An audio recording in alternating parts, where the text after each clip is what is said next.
What's going on, everybody? Welcome to the Game Time Podcast. It is August 24th, 2025. We are coming back to you guys with a brand new episode of the Game Time Podcast. We are talking college football. I appreciate all the love on the college football episode. It is doing some really good numbers right now. For a 38-minute video, I did not expect that video to get as many views as it did. So once again, thank you guys. Clearly, you guys want more college football, so we're here to bring you more college football. And we had some college football yesterday. Iowa State getting the win over Kansas State. Number 22, Iowa State beats number 17, Kansas State. Avery Johnson didn't do the best there at the end of the game. Fourth down, it wasn't a good look. It was not a good look for Kansas State. So now I'm going to go ahead and hand it over to my partners. We've got Ramon and Daryl in the building for today. So I will give you guys the floor, and we're going to talk all things college football in this segment. With Ramon being the Ohio State fan, we're definitely going to talk about Ohio State. OH. He didn't do it. I'll wait for y'all to do it. Yeah, you got to do it. But anyways, we're going to talk about college football today. We're definitely going to talk about Arch Manning so I can make him the title of the video again. But you guys go ahead. We'll go in the same order, I'm guessing. So what a great start to the college football season yesterday. We had a game in Ireland on a soccer field that I wasn't real happy about playing overseas. First half of that game was sloppy, messy. I think 3 or 4 turnovers in the first half. Second half, they cleaned it up after the rain stopped. And I'm going to tell you this about Avery Johnson. And every time I say Avery Johnson, I think about the left-handed point guard from San Antonio. But anyway, he played well yesterday, especially in the second half. But to that point in the fourth quarter on that fourth down, it looked like, Ramon, that he kind of held up and braced for contact a little bit on that fourth down run. Seems like if he would have kind of, after that hit, he kind of just fell to the ground. Seems like if he would have maybe gave that type of effort and fight, maybe he could have got those 6 to 8 inches on that play. What do you think about that, man? It takes a special quarterback to be tough all the time, especially in running situations. They're taught, bred to slide, to avoid contact, to not do this. And then you got that one moment where you got to go get it. There is no choice. I think that separates those special guys from those good guys. The good guys, they can throw the ball, they can make the passes, they can read the defense, they process well. But those great, outstanding guys can do all of that and take it to another level to get what needs to be done at the time it needs to be done. So I don't fault him, but I think that plays like that will boost him into that next rare air. That, oh man, he may be a first 3-round draft pick someday, or he may get invited to the Heisman thing. Those type of conversations. If you don't make those plays, you don't ever make those conversations. Right. Good point to that. There's a lot of talk about him in the preseason, All-American conversation. Obviously, K-State's favorite to win the Big 12. They had, you got your quarterback coming back. You got a lot of veteran players coming back, and they kept those players there. And Iowa State took all that. They took all that and then some more. And then the second half, Rocco Beck, Anthony Beck's son, the famous tight end from the Jets from the 90s and early 2000s. Hey, I'm gonna tell you this, man. That dude, he's a small dude. He's a little dude, but he looked good yesterday when it mattered most. He was only 50% from the field on passing yesterday, but those dimes he needed to have, he had it. He got 2 touchdowns, no interceptions, and he ran 12 times yesterday. So he's got a little bit of legs on him as well, too. So I was impressed with him. I hadn't heard a lot about him during the preseason, but seeing him in that second half, he showed a little bit, man. And don't sleep on Iowa State. People are still sleeping on from the playoff talk conversation, because I think they're at an 11% chance right now when they were 6% when this game started. But they get a couple of wins under their belt, people will be talking about Iowa State. I tell you what, man. I was at I can't remember if it was the Nike camp, Nike Coaches Clinic or Glacier Coaches Clinic, but Iowa State had multiple coaches there. Head coach spoke, and I was thoroughly impressed with their thought process about building a program, culture, etc. So, man, I wouldn't be surprised of the growth, the continued growth of that program. Yeah, that coach is the truth, man. He's Yeah, been there a while. He's had opportunities to leave, and he said, "Nah, I'm staying right here, man." And that's yeah. what happens. You create a legacy. Matt Campbell's good. Yeah, yeah, yeah. Got to give it to him. Got to give it to him for sure. That Yeah, was definitely a good get for them to have Matt Campbell, and then a guy that's going to stay like he stayed as well too, to create a culture. And you think about it, that's Ames, Iowa, right? Iowa State, Ames, Iowa. Yeah, middle of the country, man. middle of the country, Yeah, and for the surrounding area, they got to fight with the Iowa, Hawkeyes. Nebraska, Yeah, Iowa, Nebraska. Yeah, Kansas State. see, yeah, That area, right? Yeah, yeah. Colorado. So hey, stop it. I'm just talking geographical, only geographical, I look at the map and all I see is Colorado ain't too hard to find. because it's not too hard to find. What are your thoughts, Isaiah, on the game yesterday? What do you take from it? I thought it was good to just have some good football back, right? We've been watching a lot of NFL preseason. We got to see two teams that are ranked, right? Go at it. I thought Kansas State would win, but props to Iowa State. They played a good game and they sealed the deal with the touchdown, right? On a really strong run, might I add. So props to Iowa State. They'll hope that'll probably move them up a couple spots in the rankings. So I thought it was a good game. It was just good to have some competitive football back because the preseason is just the preseason at the end of the day. So it was good to watch some football on Saturday. Um, what are we talking about next, fellas? Well, I want to hit on this real quick. The talk is teams that go overseas and play in college football, they need about 3 weeks to recover from the travel, the move, and the physicalness that took out of them in that game. The example that was used yesterday was Florida State from last year. So Iowa State and Kansas State, these next couple of games there is going to be real interesting to see how they respond after you talking about a 6 hour difference. And going across the pond and coming back, it's just a quick flight. No, it has an impact on you. So be watching for that, especially whoever they play next. I would say they're in Kansas State. They may be ready for the picking. Ramon, what do you think? Man, whenever you travel past multiple time zones and days and stuff like that, it's just hard on your body. Plus, you got to think about they're coming back home and school is starting. People are getting on campus. Classes are starting to pick up. The time you practice may change depending on how they schedule practice. If they schedule where they practice early morning and then have them go to class after 12 or things like that. So, man, it's a big adjustment. It's a huge adjustment. I think that if you are a team that plays in week 0 overseas, week 1, you should definitely be off. Yeah, the next week, yeah. But they're not both of them. But Kansas State is playing North Dakota, and Iowa State is playing South Dakota. So those should be games where those second and third stringers should get a lot of playing time. Yeah. I would Wait, definitely make sure they got a lot. Yeah. wait, Iowa State, they play who?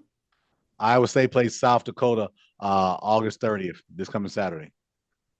Oh, they play this Saturday? Yeah, Yeah. but look at the team that you set it up that way. If you can't have a bye week that early, playing South Dakota at home is going to be as close to a bye week as you can get. Yeah, and then next week they got to play Iowa. Yeah, The following week they play Iowa. So and then Arkansas State. So the first 4 weeks very manageable. That Iowa game they may drop. Like you just Well, talked that's why I about said first 3 of the 4. I got Arkansas State, South Dakota. Then you got Iowa. Iowa's gonna be tough, but you're at home, Mhm. so that energy in the crowd should help you ride that wave. Well, let's talk about this coming Saturday. I think Absolutely. that is what everyone is looking forward to. We got some big games, right? Alabama versus Florida State. I think Bama will definitely win there. Obviously, you got Texas and Ohio State. I'll be watching that one. And then later on in the night, you've got LSU versus Clemson, and then you got some other ranked teams that are playing, but they're not really playing any competition, right? So you got ranked 14 Michigan against New Mexico. Texas Tech is in action. Ole Miss is playing Georgia State. But after that, a lot of these ranked teams aren't really playing anyone until we get a couple weeks down the line. Well, So, don't forget Notre Dame against Miami on Sunday, the 31st. oh, The thank Labor you. College football always has a Labor Day Sunday game. And Not Labor Day, excuse you me. got South Carolina versus Virginia Tech as well. Yeah, yeah. But But the money game is Notre Dame against Miami, so that's in that prime time slot. yeah, Ramon, we were talking about that last week on our college football preview. What I said was, Miami is a good team, but they lost their two best receivers and their quarterback. Mm-hmm.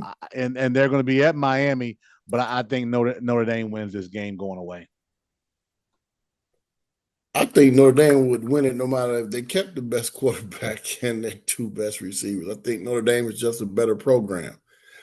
yeah, I don't know. I can't put my finger on what's going on in Miami, but it seems like they're just not there yet. They're close, but just not there so they could jump into that elite 12, 15 teams that are truly teams that could win it or really compete for it.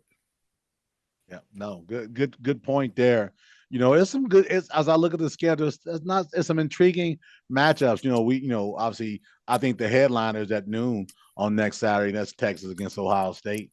If you look on that field at any point in time, you're going to probably be looking at 20 pros. All on Ohio State's team. Says the Ohio State fan. But you're looking at probably 20 pros, maybe more as a whole. I wouldn't be surprised in this game. There's at least 20 guys drafted in the NFL. Maybe not definitely. next season, but as the next couple of years for sure. Ramon, what are your thoughts about this game? Me and Daryl talked about it, right? I don't think either of us have a prediction quite yet. Or I actually think Daryl's taking Texas. I don't have a prediction quite yet. Yeah, I took Texas. I am of the opinion that I want to see how Ohio State's quarterback plays. If you can get the ball to your playmakers, I don't see how Ohio State can't win. If anything, it feels like the advantage is in Ohio State's favor. They're at home. They've got the best receiver in the country, bar none. It's just going to come down to the quarterback play at the end of the day for them. So, how do you feel about this team, and how do you feel about the quarterback position? First of all, I think Ohio State's going to win. All right, and I don't think it's going to be close. I don't think it's going to be a blowout, but I think it's going to be double digits, 10, 14-point victory, 17 maybe. All right, I don't think it's going to be under 7. 2, I'm tired of hearing about Arch Manning. So am I. If you're that good, why was you sitting the bench, man? Oh my goodness! No, I don't. But I don't disagree. I don't agree with that. I do. If you're that good, if you're going to be the number 1 pick, the Heisman winner, all of these awards, why are you sitting behind Quinn? I don't want to hear the NIL stuff. This Texas, everybody got money and everybody getting NIL money, and there's people that's been benched that make money. So I don't want to hear that. If you're that darn good, if you're the savior, then why aren't you playing more? Next, man, we talk about my man in Penn State losing big games, man. My man in Texas loses a lot of big games too. And don't nobody want to talk about it. But he loses a lot of big games too. Well, I think the history, right? That's what you're talking about, Texas. Yeah, I got you. Yeah. All right. Now we want to jump on the other side. Ohio State not only got the best receiver, they got the best defensive back in the nation too. Probably the best defensive player in the nation. Honestly, the best overall player in the nation, including our wide receiver. Caleb Downs is the best player in college football. And no, everybody, Ramon have not watched the video of the college preview and the show we had. And no, we didn't match up our conversation. Just saying. I return kicks. I return punts. I coach the safeties. I coach the corners. I know every position on the defense. I don't miss tackles, and I can cover. Man, he's the best player in college football. But you don't want to acknowledge that because he's a defensive player. Who's that? So Who are you talking about, Ramon? Because I'm a man, little foggy on who you're that talking about. that Downs kid, man, come on, man. Coach Downs is something special, man. Caleb is that guy, So we got the True. best. We got now. Let's talk about the quarterback position. We're talking about Manning all this much, and then we got a question mark at the Ohio State quarterback. Well, he wasn't a question mark when he was at Bama as a backup. He was the next coming. But now he's at Ohio State, and it's a question mark. No, but he hasn't played No, yet, not with right? you. Not with you. I'm talking about with the media, Gotcha. with the entertainment. He hadn't played at Bama, and they still wasn't questioning. They were saying that he was going to be the next great thing. But that he's at well, no, I'm just saying I'm not questioning him either, but he hasn't played a snap, right? No, he hasn't played a snap. But listen to what I'm saying. No, he has played a snap. He threw a touchdown against, I think, Michigan State or somebody like that. Okay. So he's played as much as Manning. And if he'd have played this amount, if he'd have played, well, he didn't start like Manning got some starts, didn't he? Because the old boy was hurt. Yeah, he played a couple games. But if he would have played this little amount that he played at Ohio State at Alabama, we'll be talking about he's the next best thing to sliced bread and ice cream and the wheel that was invented, etc. But since he's a Buckeye, now we got a question mark at quarterback. Man, I'm not trying to hear all that. We didn't practice this, but I said the exact same thing. Best defensive player is Caleb Downs in the country. Best offensive player is that young receiver, man. And what I've said about Julian, right? This dude was the next thing. If Saban doesn't leave, he's in Tuscaloosa. He's not in Columbus. Exactly. And he didn't get that job because, well, we convinced you to transfer. He got that job because he can play. And depending on how quick he settles in into that game at noon on Saturday, will tell the tale. The difference between he and Manning has been in front of 80,000 needing to win. Yep. Saying hasn't. But I'm gonna tell you this, man. This dude, he is set up to be very successful. And he's just not some throw-in. But again, the reason why I took Texas just as a nudge was because of the quarterback experience there and the defensive line that Texas has. That's why I brought them up. And again, I'm not saying, I wouldn't put my 401k on it. But yeah, I got Texas in the edge, but I'm looking for a barn burner, man. So my question is, let me look at something before I say this, what I want to say. Because I heard something, and I want to make sure it's accurate. Texas offensive line, how many did they replace? Was it 2 or 3, wasn't it? I'm not sure off the top of my head. It's like 2 or 3. So we're talking about a brand new quarterback and 3 new offensive linemen, and we think that this thing is about to explode, and they're going to be like that's a recipe for traditionally some growing pains. Yeah, potentially. But think about those guys that are playing this year, they probably fought for the starting position last year. And many cases as well, too. Four starters are gone from the 2024 season on the offensive line. So they're going to replace 4 starters. Yeah. Again, we'll see, but I just don't think those guys that are replacing are guys that were throw-ins. Those guys come highly touted and highly impactful, right? Yeah. And that's what I'm saying. Just because somebody replacing the cupboard, right? It's not like, all right, we lose these guys, but we had no one to replace them. Their backups were right there. Yeah, they're talented because they went to Texas. You don't go to Texas and not be talented. But when you replace 4 offensive linemen who need to be on the string, someone needs to call the pass protection, and you got a rookie quarterback basically calling the pass protection also. You got 5 pieces that aren't traditionally in the fire and haven't been in the fire together. Mm-hmm. Yeah. You make a great point. It's gonna be 90,000 in Columbus, right? A lot of noise. You make a absolute great point. I think Ohio State is a 3.5 point favorite right now. Usually at home you get 3 points, kind of as a swing itself anyway. The betting public is saying it's gonna be a close game. I think it's gonna be a close game.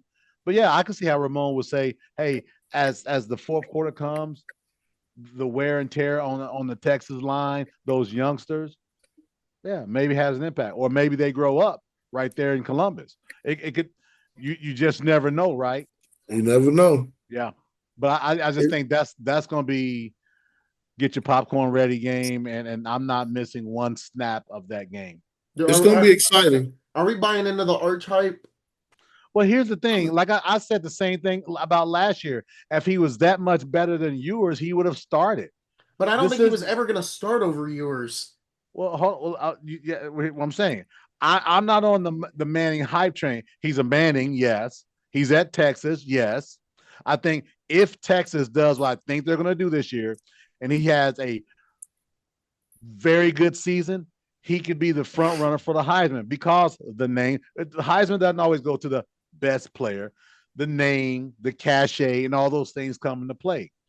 And if they beat Ohio State this coming Saturday, he's going to be your front runner for the Heisman. Now, mind you still got 11 games to go, but I think after that he'll be the front runner. But I'm not saying that he's this great generational guy, because I believe if he was that great, Ewers would not have been starting last year. Exactly. That's what I believe. That's honestly that's what I believe. If he's the generational talent right then at that moment, like people said he was, why wouldn't he start? I think that's just old heads talking, though, because there were so many people last year. No, it's about play. There were so many people last year that told me to my face that Arch should have started. And I'm like, that's just not how it works. Sarkisian said before to say he should have started. I'm just saying, Sarkisian said before the year he was like, "There's Quinn's our guy. Quinn's gonna start." That's old heads talking that he should. You gotta say that. You gotta say that. It's just I think people are so bought into Arch. Let me give you a real life example. The year Jalen Hurts was replaced by Tua Tagovailoa in the national title game. In that season, Darren and I went to the Bama Vanderbilt game. I think 52-0. Jalen Hurts had a great game. Tua came back in the fourth quarter mop-up play. Coach said there's been a lot of talk about Tua and his acumen. Jalen Hurts is my guy. Nick Saban said that it was in September of that year. What happened in the playoffs? Yeah, he wasn't his guy. Hold on. I'm sharing with you thoughts of conversation of one moment, then as you see going forward. If Tua doesn't come to that Georgia game, Bama doesn't win the national title. So my point is, a coach can say those things. He's supposed to say those things. He said, that's my guy. Jalen's my guy. But when the rubber meets the road and you haven't scored but a field goal in the first half, and you're in a national title game and there's no tomorrow, things can change. I believe things changed for Texas when Ewers got hurt and they saw what Manning was. And I don't think they saw a huge, big difference. That's why I think they stuck with Ewers. I mean, if there was a separation, one thing, but I just don't think there was that big of a separation. No, I'm not disagreeing with you, but that's my point. Ewers was the right guy last year. Manning was not ready, that's my point. I think people last year were just like, oh, he's a Manning. He's got to play. He's got to play. He's got to play. When that's not the case. You've got a senior that, let's be fair, if last year, not last year, but the year before that, if Ewers does not go down against Alabama, I think Texas is in a completely different, I think they're in the playoff 2 years in a row. If he doesn't get hurt against Bama 2 years ago. I think it's a completely different story for Texas the last 2 years if that doesn't happen. Potentially. For me, I think that Manning gave just about what Ewers did. So why go to Manning if your veteran guy is going to give you pretty much the same thing anyway? That's what I saw. I mean, I believe if Manning was that much better, I think he would have been playing. But that's what we think. We weren't at the practices and at the camp. But I would say this: I think Manning's an upgrade this year over Ewers because he can move better, and he's 3 years into the program. That counts for something. Yeah, that does count for something. But I mean, I'm not going to die on the Manning's the greatest hill at all. I mean, he's the Manning. He's going to get every benefit of the doubt. We've seen that. He's going to get every benefit of the doubt. But he's got to go out there in Columbus this weekend. Forget what your name on your back is. What you got inside that jersey, right? What do you have in there? And we'll find a lot will be said about Mr. Manning this weekend. He's got an opportunity to either shut him up or let the train start rolling. And we will be here to overreact after the game. So I will be busy on Saturday, but I will be watching the game. I have to broadcast for IU East. I think the game. I think our game is literally at like 1 o'clock or something. So I'll be watching it, but I'll also be calling the game. Um, I'm excited for it. I think it's going to be a good game. Yeah, it's going to be like you just said though. If Arch does not, there's going to be a lot of talking depending on how he plays. Ramon, what are your overall thoughts on Manning? I think he's a good quarterback. I think he's a real good quarterback. I don't know if he's special yet because I haven't had a big enough sample size, but I do think he's really, really good. With that being said, I also think that he ain't played enough quarters, snaps to think that he's going to walk in to believe, because he may do it, to believe that he's going to walk into Columbus and just dominate this game and have like a Heisman moment. You know, it's hard for me to believe that you're going to walk into Columbus playing very few snaps in your career against a great defense, a secondary who returns 2 starters, one maybe the best player in college football, a linebacker who's now a 3-year starter. You know, that's kind of hard for me to think that you're about to come in there and dominate that group of young men. So I think he's good. I think he has the potential to be extremely good to extremely good to special, but I can't call him that yet.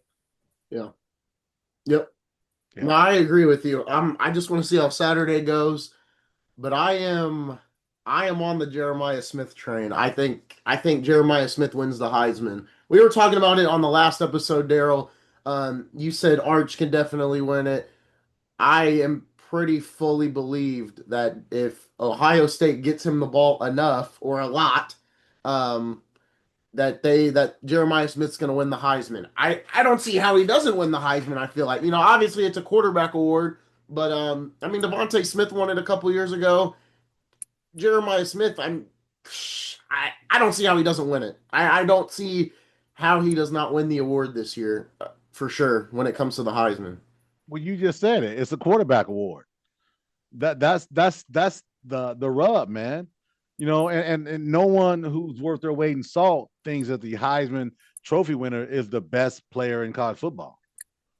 I haven't thought that, but it's the shock and the awe. And the reason why Devontae Smith won the Heisman was because those dang on video game numbers on the best team in the country. No, I remember. And that he separated. I mean, punt returns, every big play that was needed had, he was there, right? And if Jeremiah Smith has that opportunity, it could be there for him. But it is a quarterback trophy. It's a trophy back. It's a trophy award, quarterback award. And Julian's going to have to put the ball on him. And if he does that, what I think he can do, he's got a chance. But I still say at the end of the day, if you ask me as a betting man, I would say a quarterback is going to win it because it's a quarterback award, realistically. Ramon? I'm trying to take a look at the last 10 years of Heisman Trophy winners. And I can't say that the best player won it every year. You know, I can't say it. I can't even say the best player won it last year. You know, so it's a quarterback award. He would have to put up incredible numbers and incredible highlights to win it. Because he can put up incredible numbers, and that just means that our quarterback put up incredible numbers also, which may cancel him out. So he has to do something extremely special, and he has to be Ohio State has to market him the right way to win it from the receiver spot. Yeah. It's going to be interesting. The other big game that day, I mean, there's ranked teams playing. I mean, Alabama versus Florida State could be interesting, and I put could in all capital letters because I think Florida State's just not the same Florida State. I think Alabama's going to mop the floor with them at 3:30 on ABC. I don't think it'll be close. Florida State probably won't be anywhere near Alabama in that game. The other big game that was LSU versus Clemson, and we've kind of already broke this game down a bit, Daryl. We both agree Brian Kelly is not worth his weight when it comes to being a head coach. I like Garrett Nussmeier, but he's got to carry his head coach to a winning season this year. So I'm not really gonna. I love LSU, but I'm not gonna buy into. When they hired Brian Kelly, I was like, man, that is not a good hire. I think Clemson will win it, but I don't think Clemson will be. Even if they make the playoff, they win the ACC, which they probably will. I don't buy Clemson as a playoff team either. Clemson, Notre Dame, LSU, like those three right there. It's just like every year I just don't. I'm not buying into them. Well, I tell you this, Clemson's got a 3-year quarterback coming back, and they've got a hellified offensive backfield with receivers in tow, right? This is going to be a game that's going to be a nice 12-round boxing match. LSU has receiver talent like they always have. They've got great defensive backfield support. Clemson's at home. They're in Death Valley, and that does matter. And it also matters the fact that you got Brian Kelly that you're going up against. I'm still taking Clemson. Death Valley matters. And when the big game, when Brian Kelly is a game like this just seems like a game that he finds a way to lose. Ramon? I think it's a toss-up, man, because I'm not sure. This was 4 or 5 years ago. I would definitely take Clemson without batting my eye. Just Dabo seems to have lost his swag a little bit as far as winning big games and continually being that type of power. Clemson being a power. So I think it's a toss-up to me. But what I'm looking more of, I'm looking at the schedule for LSU, and win or lose, as I scroll down the schedule, they're gonna be in the playoffs. You see that? They got a couple soft spots in there, don't they? Yeah, they're gonna be in the. I'm looking at the schedule. If they beat Clemson, they're gonna be high ranked in the playoffs. I mean, with Louisiana Tech, I'm not bought on Florida, Southeastern Louisiana. Ooh. Not sure what Ole Miss has. South Carolina's gonna be tough. Vandy, there's a lot of talk because they won a couple games. Texas A&M been Texas A&M for a long time now, so I'm not worried about those guys. Bama, yeah, that's going to be a tough one. Arkansas, Western Kentucky, Oklahoma, I can see them going max 2 loss. Yeah, I was going to say 3 because I think that South Carolina game is going to sneak up on. Games like that seem like Brian Kelly just has a way of not winning. And the reason I said 2, because I'm with you on that South Carolina, I just think that they're going to get one of those 3. I don't think he's going to go 0 for 3. I think he'll get one of them. That talent should overcome it. It should overcome it. But do you think they beat Clemson, Ramon? I don't know. I think Clemson may be as or more talented. I'm just not sold on Dabo right now. Okay. So that's funny, isn't it? He's not sold on Dabo, and I'm not sold on Brian Kelly. No, I'm not sold on Brian Kelly either. Oh, okay. So that's what I'm saying. It's a toss-up for me. Like, I'm not sold on either one of them right now. I just think big games when it mattered most, Dabo's won those games. Yeah. And Brian Kelly hasn't. He definitely has, but he ain't been Dabo lately. Who's got the better talent? Who's got the better? They've been down. Yeah, well, for sure. One of you guys said it. Talent one of you guys, I think it was Daryl that said talent will get Brian Kelly one of these games. So when you look at these rosters, right, you think, let's just say the head coaches in your guys' eyes cancel each other out here. When it comes to talent on Saturday, and you got to put money on this game, who are you taking? If they were coached by the same guy and everything was created equal, I would take LSU. Yep. That's just how much I think Brian Kelly. That's how much I think Brian Kelly is a liability. And being in Clemson doesn't matter? Huh? being in Clemson doesn't matter for LSU here? Oh, Death Valley, that's gonna give you 3 points, right? Well, Death But what Valley's I'm saying, LSU. say again. Death Valley's LSU. I said Death You're Valley's good. LSU. I'm talking They're in Clemson. Clemson. What did I don't know what it's called though. uh anyway, they're at Clemson. And I think that Clemson, that's the edge there. And then also, you can't take away the coaching edge because it's real. Yeah. Those two edges against a little bit better talented LSU team. Like I said, I would even if everything's equal, I take LSU. But But you're it's taking not Clemson? equal. That's why I'm taking Clemson. Yeah. And Ramon, you're taking LSU? I'm thinking, if it was, I'm just saying, who are you picking for Saturday? We're gonna lock in the two big games now, and I'm gonna make this a segment. I gotta pick one. You gotta pick one. LSU or Clemson. Money. If you're putting money on it, who are you picking? Man, I don't bet on nothing I can't control. I'm going to pick, if I'm putting money on it. Is it my money or somebody else's? No, I'm joking. I'm putting money on. I think I'm gonna go Clemson. I'm gonna put money on LSU. Hey, you talked me out of it. I was right the first time. Clemson is Death Valley. They're both Death LSU Valley. is Tiger Stadium. They're both Death Valley? They're both Death Valley. But in the SEC they call it Tiger Stadium Death Valley. Yeah. Oh, I didn't know that. I didn't know Clemson. I didn't know Clemson was called that. You convinced me I was wrong.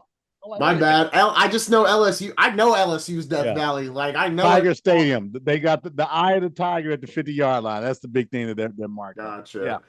I think I'm gonna go Clemson too. I don't trust Brian Kelly at all. I'm looking at Clemson's schedule, right? The last couple of years. And shoot. I'm trying to figure out how many big games this dude won. Who's that? Clemson? Yeah. Oh, they haven't won any big games last probably 4 years, probably. But neither is LSU. Yeah, that's what I'm saying. So that's why I said I don't trust him either. We talking about what but he's done it. Brian Kelly hasn't. That's my only rub. He's done it. Kelly hasn't. And he wasn't that long ago. And on top of it, he won when his team wasn't the most talented. The year Clemson beat Bama when Tua threw those 3 picks, Alabama had more talent. They just had they had a game plan, man. They had a real game plan. The 2022 Florida State team as a good team, and that's the last time he beat a good team. That was the year they had the injuries at the end, and they did them wrong, right? Yeah. So I mean, I can't. I know what Dabo used to be. It's kind of like that Janet Jackson song. I know how you used to treat me, but what have you done for me lately? Like, man, what have you done for me lately? Dun, dun, dun, dun, dun, dun. Listen, what have you done I think we're lately? splitting hairs. I think we agree. Yeah, I mean, that's why I said I couldn't. Isaiah said, "Who would I bet my money on?" I would keep my money in my pocket, Isaiah. But you got to bet. Now you got to bet. You got to listen. You got to bet. I'm gonna put $1. I'm gonna put $1 on LSU. LSU. All right, there's your pick. Fair enough. And then Texas, Ohio State. Who are we going with? I don't really need to know Ramon's choice here. But you gonna hear it. I'm going Texas in a 1-possession game late. Man, should I start playing and singing Carmen, Ohio? We going Ohio, the Ohio State Buckeyes. Hey, and you could very well be right. I just no. Ain't no very well be right. I am right. Listen, it's back-to-back time, baby. Listen, I love the love I got for those dudes over there, man. It's a given. It just feels Texas to me 24-27 ish. Ramon, I'm sorry, brother, but I gotta ride with the Longhorns on this one. I'm sorry, brother. I'm sorry. I hate to do it to you. I hate to do it to you, but I gotta look. When I need to shout out my Aunt Bridget and my Aunt Nene. When I went down to Texas last November, I was already a Quinn Ewers guy, so I was already a little bought into Texas, but I went down there You love Quinn Ewers. You keep talking about him like he's gonna be some star one day. I went down there in November. They drove me by. They showed me the Texas area, everything else, and yeah, man, I'm just. Ramon, you should have heard him last week talking about Quinn Ewers. You thought Quinn Ewers was a first round pick that's decided to be a starter for the Super Bowl champions or something. He loves the Quinn Ewers, man. I do like Quinn Ewers. I cannot believe that y'all not going with the Buckeyes. I'm going with if Ohio State wins, I wouldn't be shocked. No, right. I wouldn't be crazy shocked, but again, they're giving 2.5 points. When the Buckeyes win, not only I don't want y'all to be shocked, I don't even want y'all to speak their name, man. Keep their name out of your mouth, man. You know what I'm saying? Matter of fact, this whole week, if people talking crazy about my Buckeyes, man, I'm going Will Smith on people, man. Will Smith. I'm going Will Smith on people. That overrated actor? My bad. When old boy talked about Jada, I'm going Will Smith on people, man. Keep my team name out your mouth. I love it. It's going to be a bar burner for sure. And then last but not least, I guess we can do this one as well. Actually, no, we don't. We all got Notre Dame over Miami, right? Yeah. Now that to me won't be a close game. Yeah, I don't. Carson Beck is quarterback. You don't need to know who I'm picking. I know who I'm picking. I'm picking Notre Dame on third base. Now Notre Dame won't win a natty. I mean, I'm still on that. I don't buy Notre Dame as a contender. Like I said, they're set up to be successful because they don't have a challenge. That's fine. Schedule. They'll lose in the playoffs. I don't have to worry. Like that's my thing with Notre Dame. Notre Dame and LSU and probably Clemson. Those are the three teams that I'm not too sold on when it comes down to things. I want to go back to what Ramon said to finish off this segment. You talked about Florida, and we talked about Florida last week too, Ramon.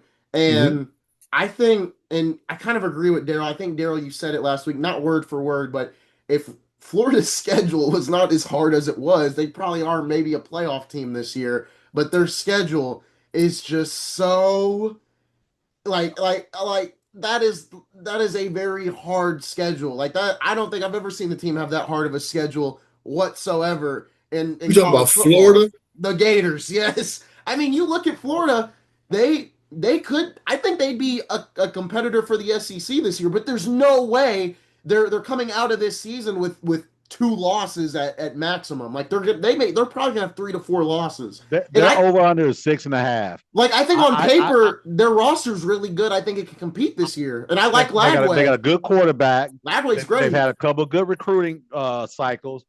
Challenge is one their schedule is, and I say about 6 wins ish. But that 6 wins is almost like the equivalent of 8, maybe 9, based off of who they're playing, though. So if they win 6, if they win 7, that means one of the big dogs have gotten thumped.